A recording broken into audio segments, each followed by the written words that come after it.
What is going on, guys? Brody here. Today, I wanted to talk about my first card show vending that I'm going to be doing. I recently decided that I was going to vend a card show at the end of 2025. It's something I've been thinking about doing for a long time now. And I'm going to be doing the Brisbane card show, which is a new show in Brisbane.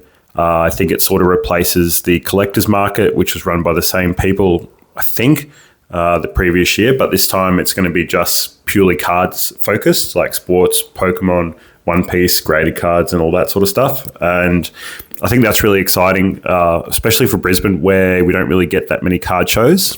We've only got we had Collect Fest this year. We had the Trading Card Australia. So they did a show earlier this year, and they're doing another one towards the end of the year as well, maybe in mid-October. So there's only a handful. We've had, what else? Hobby Hangout. I think we had Hobby Hangout a couple of years ago, but they haven't come back. So there's actually a real opportunity to have more card shows in Brisbane, because I know places like Melbourne and stuff, they get like one every single week, which is really cool. So I'll be doing the Brisbane card show. That's on the 29th of November this year.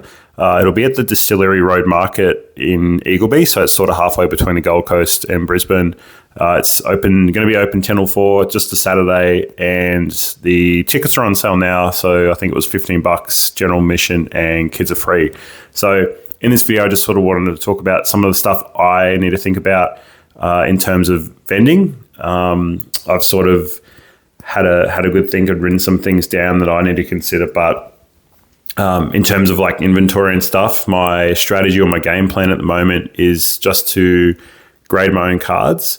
I'm not going to be out trying to buy stuff off people for 75%, all that sort of stuff. I think I'll just be bringing my own stuff that I'm going to be grading. I've got a bit of a backlog of stuff at PSA at the moment with a dealer. So I've probably got about 60 odd cards, let's say 60 to 70 cards over at PSA at the moment. So I'm hoping those are all back in time for the show. So I guess that creates a bit of a unknown whether or not I'll have all those back. There's probably 2 separate submissions that have been sent at separate times, but I believe they will both be back by the time the show comes around. So one of the things I do want to do as part of this is only vend with graded cards. I really don't want to do many singles, or if I do singles, it'll just be limited amounts.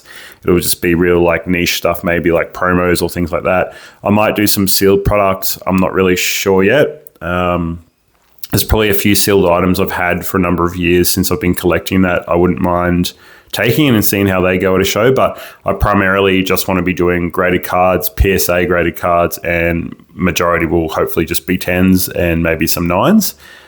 In terms of how I want to do payment and stuff at the moment, like I'm just thinking of doing cash and pay ID. I know it's probably not efficient to do pay ID, but I just have to look into Square a little bit more, because that's pretty efficient in terms of transactions and getting paid. Like you can just do it off your phone, and there's like a 1.1% fee that goes with Square. So I'm going to consider that or have a look into it.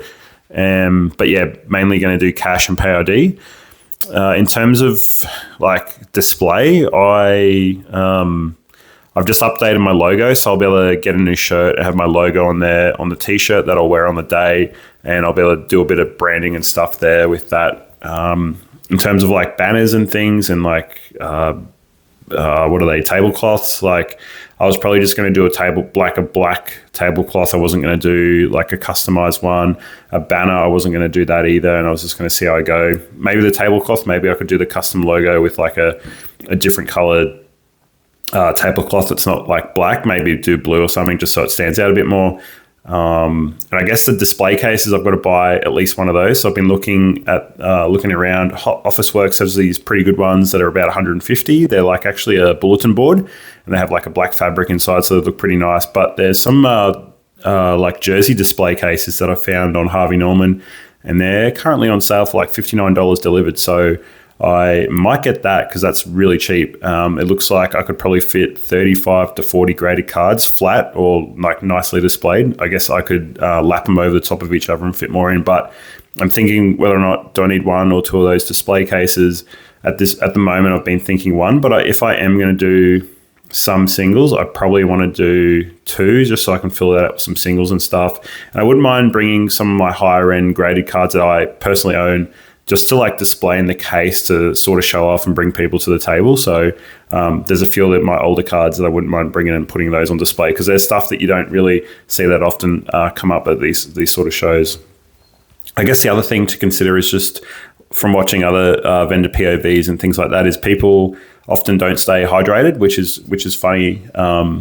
This is probably the last thing you're thinking about when you're up on your feet for 6 hours a day, but staying hydrated and bringing food. So I definitely plan to bring my own food and water and all that sort of stuff to the event. But I'm going to continue doing a little mini series around vending for my first show, which is pretty exciting. I guess on the day or in the lead up to the day, I'll put out a few different videos talking about what I've been buying, what my cost bases have been. Like for the logo, for instance, I got that done and that was $120, which I thought was a really good price. Shout out to Mr. Yelly Duck on Instagram. You can look him up. He's also got a website. He does logos and graphics and binder graphics. So yeah, pretty cool stuff that he's got going on there. Shout out to him.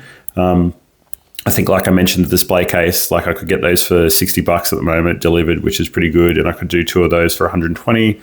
I haven't looked into banners and the tablecloths. Like I said, probably not going to do the banner, but might do the tablecloth. I guess the other thing is just going back to the strategy around the graded cards. I really only want to do graded cards just so I'm not having people come up and try to barter over, like, is this near mint? Is it light played? All that sort of stuff with singles. So that's one of the reasons I don't want to do singles. A lot of people have said do singles because of like, it's really good. And I will probably come away going, oh, I should have done singles, but I don't really play in that space a lot of the time. I only collect graded cards really. I don't really have that much in the way of singles. So it's only stuff that I probably wouldn't grade that I'd be bringing to sell as singles. So that's probably everything for now. If you have any thoughts or comments about what I should be doing to prepare for the show, anything that I've sort of missed in terms of getting ready, I'd love to hear it. And if you are going to be at the show participating as like someone going and buy cards, or if you're going to be vending there, feel free to reach out and say good day. Always happy to meet new people. And I'll talk to you guys soon. Probably won't be for another several weeks. I'll probably post another video in relation to prepping for the show. Maybe I'll have a display case by then I can show off, that sort of thing. But I hope you enjoyed the video and I'll catch you all soon. Bye.